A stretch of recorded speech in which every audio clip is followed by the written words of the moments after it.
Este es el caso de Antonio Boggia, el primer serial killer de la ciudad de Milán, Italia. Nació el 23 de diciembre de 1799 a Urio, en la ciudad de Como. Dejó definitivamente esta ciudad en 1818.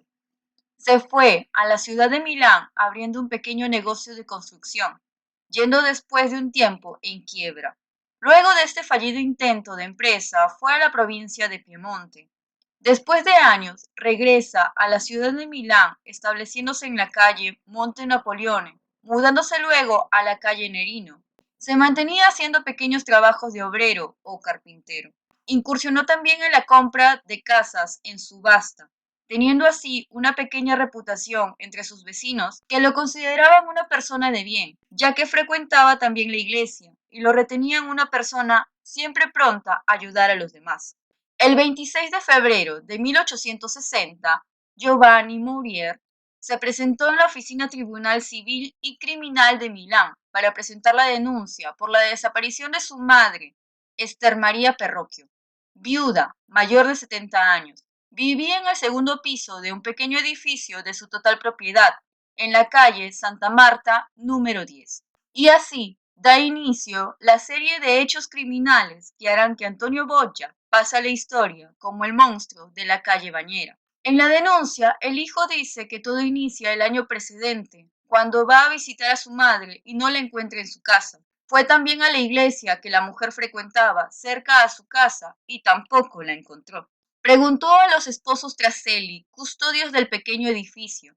Estos le dijeron que su madre había partido un par de semanas antes hacia la ciudad de Como, y el hijo no sospechó nada, ya que su madre siempre tomaba decisiones de último momento, las cuales muchas de estas no se las comunicaba, y así él notó nada extraño y se marchó, comunicando que regresaría la semana siguiente. El hijo de Perroquio regresó a la semana siguiente, teniendo las mismas respuestas de los custodios, los esposos Traselli, pensando así que en serio no sabían nada sobre el paradero de su madre o que lo estaban engañando. La conclusión de todo esto era que nadie sabía el paradero exacto de su madre. Giovanni Maurier, indagando sobre el paradero de su madre, le llegan unas voces sobre el nuevo administrador del pequeño edificio, siendo este nada más y nada menos que Antonio Boccia. Le dijeron que su madre había conocido a este sujeto cuando buscaba a alguien que hiciera algunos trabajos de mantenimiento en su propiedad, y con el pasar del tiempo se ganó su confianza, llegando así a ser su administrador. Maurier se encontró con Antonio Boggia y le pidió explicaciones sobre el paradero de su madre. Este le dijo que la mujer se había ido de vacaciones al lago de Como y lo había dejado a él como encargado de toda la propiedad. Esto involucraba el cobro de las rentas que tenía la mujer por los alquileres, también la disposición de subir o bajar las rentas y de encargarse del mantenimiento de la propiedad. Terminó su relato diciendo al hijo de Perroquio que administraba la entera propiedad de acuerdo a las instrucciones que en cartas su madre le enviaba y procedió a enseñárselas. Terminaron por desestimar la denuncia que había puesto, ya que Boya presentó ante la policía el mandato de representante para gestionar el inmueble. También dijo que el hombre, al no tener una buena comunicación con su madre, no podría estar al corriente de estas decisiones. Maurier, al terminar su relato ante el juez, dijo que Antonio Boggia, junto a un ayudante, lo fue a buscar y le dijo que en una de las cartas de su madre había escrito con instrucción que le dejaba a su hijo el departamento donde ella habitaba, ya que se quedaría a vivir al lago de Como y que el resto de la propiedad sería alquilado a una sola persona. Boya y Maurier fueron a un notario para poner todo esto por escrito. Al inicio le pareció un poco extraño al hijo de Perroquio, pero al final pensó que sería una forma de recompensarlo por todo el tiempo que no se llevaron bien o estuvieron distanciados. Este relato hizo sospechar un poco al juez sobre las intenciones de Boya. Hizo abrir un archivo de investigación sobre Antonio Boya. Encontró a su nombre una denuncia de tentativa de homicidio. La denuncia es del 3 de abril de 1851. Boggia había llevado a su pequeño laboratorio, su lugar de trabajo, un hombre llamado Comi. Este hombre era un contador y lo llevó a ese lugar para que desenvolviera su trabajo. En un descuido, Comi, que estaba hacia el escritorio, de espaldas a Boya, le dio un golpe muy fuerte en la cabeza. El hombre, al estar sangrando, tuvo las fuerzas para escapar y salir hacia la calle. En ese momento se encontró con un conocido, que era un policía.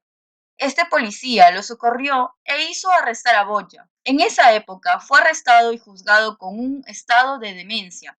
Lo hicieron encerrar en el manicomio de Cenabra, puesto bajo medicación. Y luego de pocos años fue absuelto. Así convenció a todos que en ese tiempo se trataba de un estado de demencia.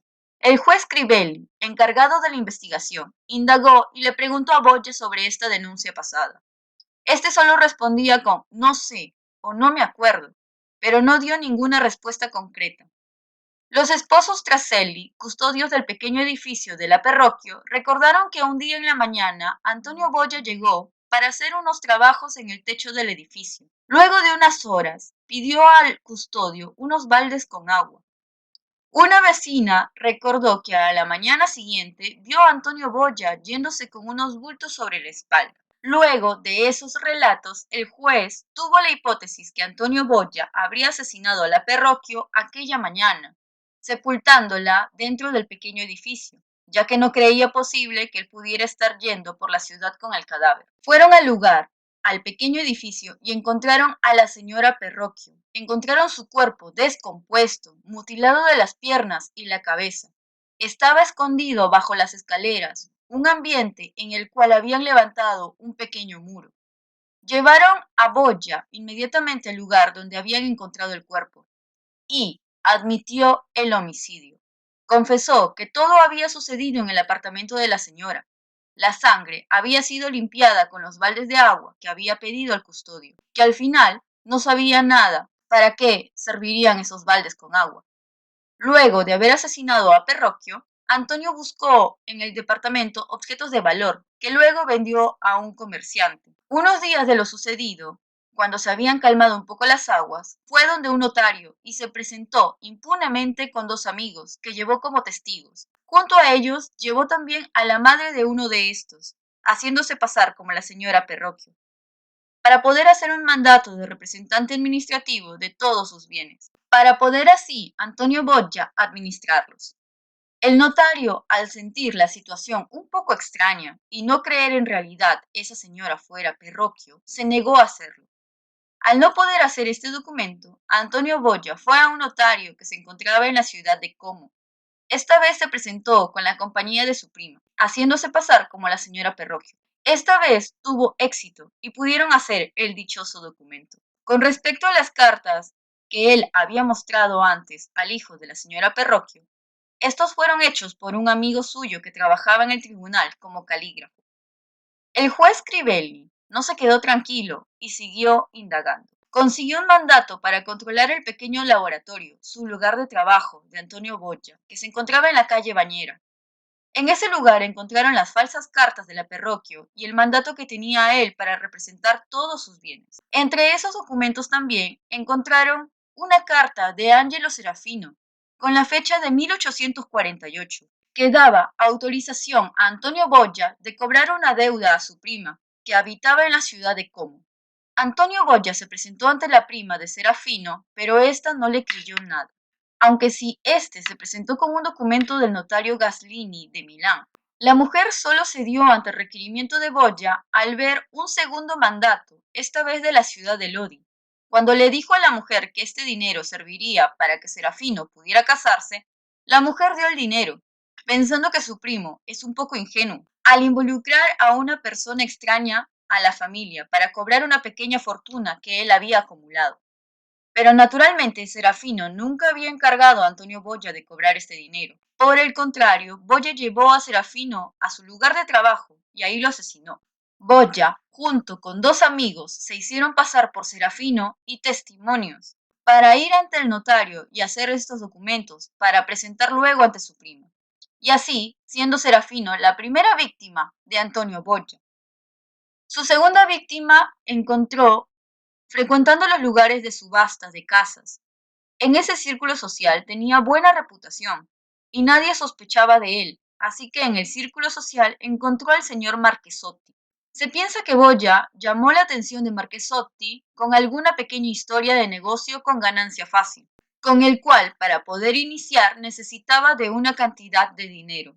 Boya le hizo creer a Marchesotti que era muy preparado y sabía mucho de este tema de negocios, ya que todos sabían que Marchesotti era una persona muy preparada, culta, muy difícil de estafar.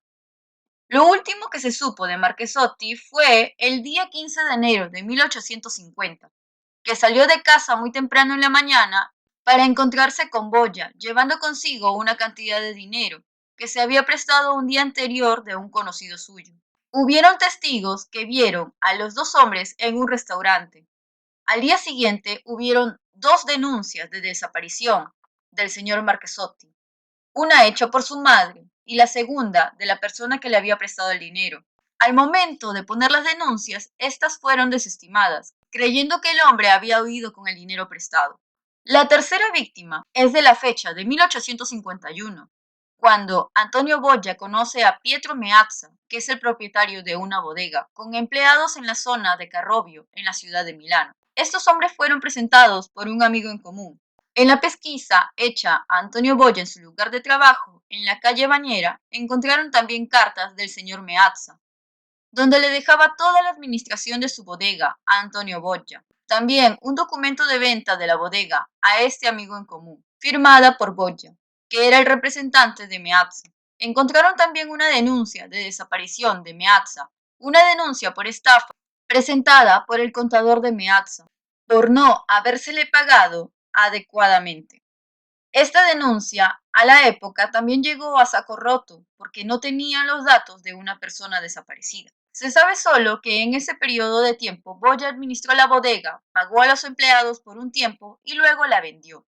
Y del señor Meazza no se supo más. El juez Crivelli, encargado de la investigación, después de encontrar todas estas evidencias en el laboratorio de Boya y ver que habían desaparecido al menos 3 personas, y que después de su desaparición fueron robadas o estafadas, tenía que encontrar las pruebas de estos crímenes. Y todas estas pruebas podrían encontrarse en el lugar de trabajo de Boya, situado en la calle Bañera. Algunos de esos indicios para poder controlar este lugar era que solo Boya podía entrar a este lugar. Esta calle en particular es una de las más estrechas de la ciudad de Milán, así que no podían pasar carros ni carruajes, solo las personas, y era poco transitada. Boya para ese momento se encontraba en la cárcel por el asesinato de la señora Perrocchio. Se negaba a colaborar con las otras desapariciones, hasta que en su laboratorio encontraron algunas pertenencias del señor Meazza y Marchesotti. Empezaron las excavaciones en el lugar de trabajo de Boya, en la calle Bañera, y encontraron los 3 esqueletos. Uno fue del señor Marchesotti, otro de Meazza y el otro fue de Serafino. A partir de ese momento, Antonio Boya fue conocido en la ciudad de Milán como el monstruo de la Vía Bañera. Fue protagonista de representaciones teatrales escritas por el pueblo. Durante todo el tiempo de investigación, Antonio Boya se declaró enfermo mental y que hacía todo lo que su cabeza o las voces le ordenaban. Por consecuencia, siempre tenía dolores de cabeza insoportables, tanto así que no lo dejaban dormir. Sus compañeros de celda fueron testigos de extraños episodios, con los que él se desnudaba y caminaba por toda la celda durante la noche, ya que no podía dormir a causa de estos incesantes dolores de cabeza. Quizás Antonio Boya quería que lo juzgaran como enfermo mental, ya que había ocurrido en el pasado, y esperaba que lo llevaran al hospital psiquiátrico en Abra.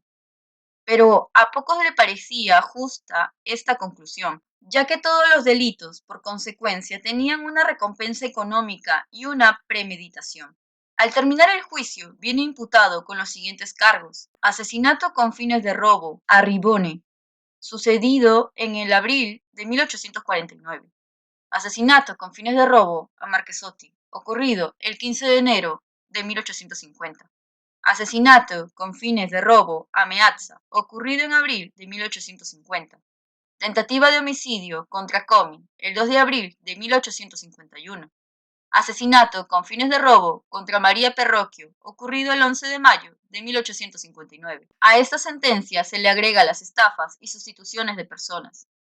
El proceso se abrió el 18 de noviembre de 1861 y duró por 5 días. La defensa de Antonio Boya había jugado todas sus cartas ante la enfermedad mental, basándose en la primera sentencia que tuvo. Pero al término del juicio, viene sentenciado a la pena de muerte. Apeló esta sentencia, pero fue rechazada, teniendo siempre la sentencia de muerte. En ese tiempo, ni el rey quiso conceder la gracia. El día de la ejecución, Antonio Boya fue transportado en un carro cubierto con una tela negra, acompañado de mucha gente curiosa y muy colérica, eufórica. Fue llevado hacia las afueras de la ciudad de Milán, entre Porta Villentina y Porta Ludovica. Delante de una marea de hombres, mujeres, reporteros y jóvenes, Antonio Boya fue ajusticiado. Su cuerpo fue sepultado en el cementerio del Gentilino, fuera de Porta Ludovica, a excepción de la cabeza, que fue encargada al gabinete anatómico del Hospital Mayor, para que fuera estudiada por médicos y científicos. Dentro de estos científicos estaba Lombroso, que la nombró la fisionomía típica del asesino. La cabeza de Antonio Boya se quedó en el Hospital Mayor hasta 1949.